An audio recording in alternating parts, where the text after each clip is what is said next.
in my earphones, but in a way, the part that's holding you down, just like an overprotective parent that says, "Don't run into the street, you're going to kill yourself." It's like, what a jerk parent, but really they just want you to be okay. Yeah. What if your shadow aspect just wants you to be okay? Because maybe it's like, I don't want you to go back out there and do what you did before. I want you to go out there and be smarter, because the truth is, if you're especially if you're highly sexual, which is awesome, because that's like, it means you're alive, but it also means when you're attracting people based on chemistry alone. Yes.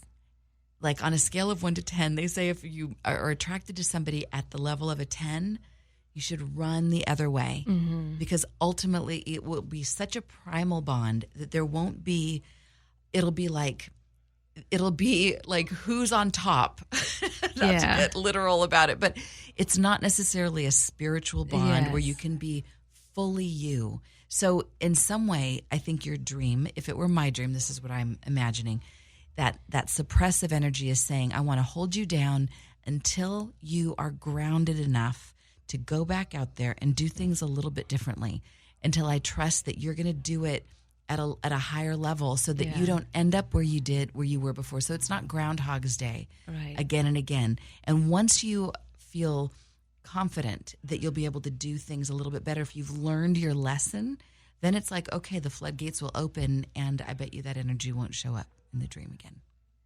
That's interesting. Yeah. And you might find the ex treating you slightly different in some way if you come to your own peaceful conclusion with him and yourself. Can I give you one other thing? Yes. My best friend and I, we called this dream crafting. So shout out to Joey Sutton. Dream crafting is where it's similar to what I said before, where you give yourself what you want. You scratch the itch. You give yourself the happy ending that you're looking for. But you literally do it like with words or in a journal, where you allow yourself to imagine, like write yourself a letter from your nemesis. And your nemesis, it's not just his regular self, it's his higher self. So what would your ex say to you in a letter if he totally woke up and totally saw the light? Like, what would he say to you to make things right? What would you love to hear him say to you? Give me just a few words of what if he was here, like, and he was fully enlightened. I'm an ass. I was, yes. I don't know. Like, I just, what, for me, it's like so sorry. Like, he would have to admit, like, how much of an idiot he is, especially, like, not to me, because, like, what happened to my kids, whatever happened between him and I is, like, the past. Right. So it's just, now it's just about my kids. So for me, it's kind of like, why can't you just have a relationship with my kids, where it's just father and child? Like, why does it have to be so dramatic? You know what I mean? So it's one of those things where it's kind of like, oh my gosh, like you're such a grown ass man. Like, you're freaking 45 years old. Yeah. So if his higher self were here and he could speak, he would probably say exactly what you said. Oh my God, Elizabeth, I am so sorry. And kids, forgive me for being so hurt that I was so short-sighted that I threw you all under the bus so that I would feel better about myself. And now I am so remorseful. Please let me make it up to you. What can I do to empower you? I am so sorry. And wouldn't that feel good if he actually said that? How would you feel if that actually happened? You know what? The thing with him is, like, if for me, it would have to be actions, because he's the kind of person that he says a lot of things. Like, he'll say, like, he's done that in the past, where he'll tell my kids, I'm so sorry for what I'd done, blah, blah, blah. I promise I won't do this again. Oh. So for me, it's like, it's about, like, acting. Like, so it's not what he would say, it's what he would do. No, it's more like, okay, just like, have peace. Like, just peace, and just, have a relationship with my kids at peace, and then I'm happy. Like, if my kids are happy because of that, I'm happy. Then everything's good. Then everything is good at home with me. Then I'm kind of like, whew, okay, now we're good. Right. And of course you want that. Yeah. And this is like taking dream work into like the deeper level of things. Yeah. But at the same time, and I don't have kids. I have stepkids. I have a niece, so I am not speaking as a parent exactly, but I know that like from a perspective, you'd never want your kids to have any difficulty at all, especially with their father. But what if the ways that they're challenged right now, the things that they're going to learn through this, it's going to make them the most kick-ass parent. They're going to become so great because they're going to learn and become exactly the opposite of him. Yeah. Because sometimes the best people, you ask them about their childhoods, and usually they had one parent that sucked, and they became so great as a result of it. And sometimes when the parents are so perfect, the kid turns out to be an ass. Yeah. Because they're super entitled. So what if even in the short run, it's painful to watch, painful to experience, but if your higher self could get the bigger view, you might see that your kids, I mean, look at this one, the one that's here in the room with us. She's amazing. She's beautiful. She's glowing. She's so confident. So something right is happening here in spite of the difficulty, right?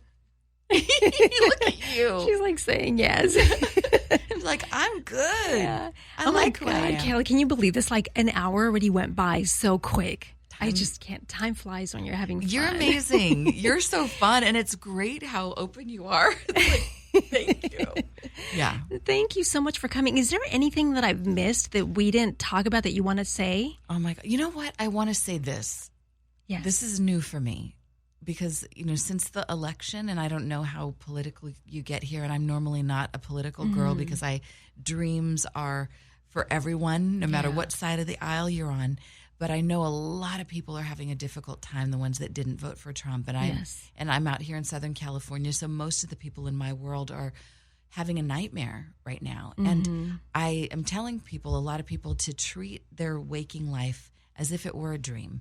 Embrace your inner Trump. What does Trump represent to you that is so difficult? Where do you get belligerent? Where are you judgmental? Where do you black and white things? Where do you want to build a wall? And heal that part of you in some way and watch Trump change. So we have to become empowered by our circumstances because we can. There's no sense in not. And if you're dreaming about Trump, if you're having nightmares about him, then you can do something about that. You can work on a micro scale on yourself to make a declaration that no matter what's happening in your life, it's all going to make you better. It's like sand in the oyster that's creating the most beautiful pearl. So you get to look at that. How is this going to make me better? How can I turn this into something beautiful and get to that? And ask yourself before you go to sleep, dreams, help me figure out a solution, or help me figure out how to be peaceful, or how to be the change I wish to see in this, and let your dreams reveal the solution for you. You know what? That's so true, because there's like chaos these days. And I'm just like, people, we have a president, whether you like it or not, or whether you agreed to have him or not. It's like now we need to learn to live together and figure out what we can do to make it a better place. Right. Together. That might look like taking action, like I said before, taking action on your dream. A lot of people are feeling inspired to take action about their waking dream that they're having right now. They're getting involved in politics in ways that they hadn't before. So do something. Usually you tend to feel less anxious when you do something proactive. And it might be write or draw or do art or contact your local congressperson. So do something to activate this dream. Get involved. Get involved. I just joined Van Jones's Love Army, #LoveArmy. I mean, so to me, one of the solutions for this, how to get out of this nightmare, is to find somebody that you admire and you like the way that they're handling it. Emulate them as best you can. Van Jones right now is kind of my go-to guy. I just love how he's rocking the situation, having respect, being courteous, but still having his opinions, but really reaching out with love and respect. And I really admire that. So find somebody that you admire, emulate them in your life, take some form of action. Yes, indeed. And if you have a nice, juicy sexual dream, well, then ruminate in that, because the dream ain't over just because you woke up. And if you're not paying attention to your dreams, after this, don't ever again take your dreams lying down, because they could wake you up and change your life. Oh, my God. I love that. Thank you so much for being here, Kelly. I so appreciate finally having you here. So dreamy to be with you, Elizabeth. Thank you. Your beautiful daughter. Thank so you. Awesome. So don't forget, everyone, follow Kelly. Yep. Kelly S. Walden. That's on Twitter and Instagram, Kelly S. Walden. And on Facebook, it's Kelly Sullivan Walden, Dr. Dream. And it's doctor spelled all the way out, not DR, period. Yes. Dr.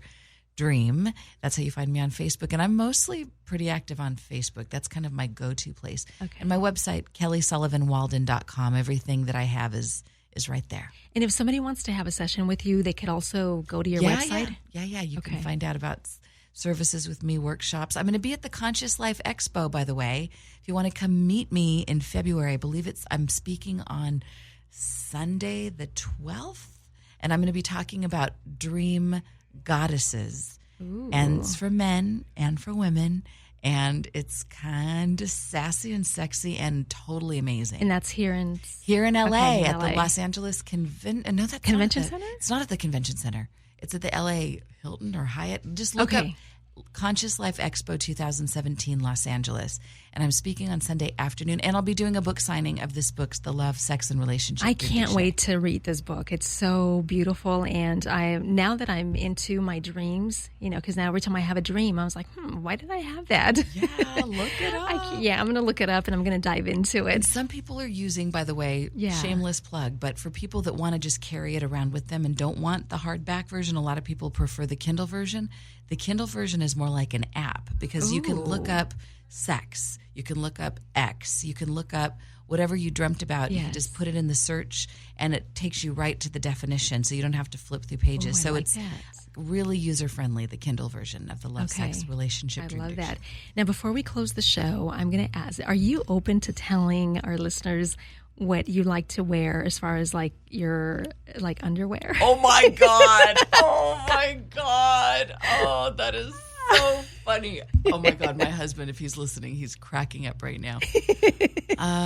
Oh shit.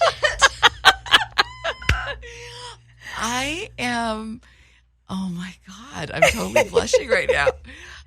I don't like underwear. Oh my God. So you're a commando? There you go. Okay, it's all about being revealed. Not always, but I'm like, oh, these are uncomfortable, and I'm all about comfort. So, oh my God. Okay, what about you? What about you? Are you Miss lacy thong? Yes. How did you know that? Of course, it's so obvious. Oh my God. Yeah, I'm so blushing. Okay, there you go. You can't use that. Do whatever you want. I don't care. Okay, so there you have it. She likes going commando. Not always, but sometimes. You know what? How do you spice? If you want to have a nice, sexy evening with your husband, what do you do? Oh, well, oh my God. Yeah, shoot. I didn't even know we were going to go here. I mean, it's just the last question. There's music, there's lights, there's candles, maybe a little dancing. Have you ever danced Two of Hearts? To Two of Hearts to him. Yes. He's seen me dance to everything. Oh my God. My husband is the best because usually the men that I was attracted to before him, I would never let them see anything but perfect little Barbie doll. But with him, he sees the whole 360. Oh my so God. I will do, I'll dance a little sexy dance for him. I love it. He loves that. And I mean, I don't do it as often as I should, but now I'm probably going to do it. Oh my God, Thanks I love to you. I'm going to get home right now. Well, thank you, Kelly. It was such an honor to have you. And thank you so much for everything. I love my book. I'm going to read it, and I cannot wait. Awesome. And I want to have you back again. I would love to. Oh, my God. No surprise questions. Two of Hearts. I'm totally blushing still. Thank you. Thank you. All right, so everyone, please follow Kelly Sullivan Walden. So many names, such little time. Yes. And thank you, everyone. Have a great weekend. And you know that if you missed the show live, it's going to replay on Saturday at 12 o'clock p.m. Pacific on Dash Radio, Sunday at 6 a.m. Pacific, or you could also catch it on my website under Show Archives. I put everything up as soon as the show wraps. and you can download it. You can listen to it at your leisure. Have a great weekend, and I'll talk to you guys next week. Bye. Sweet dreams.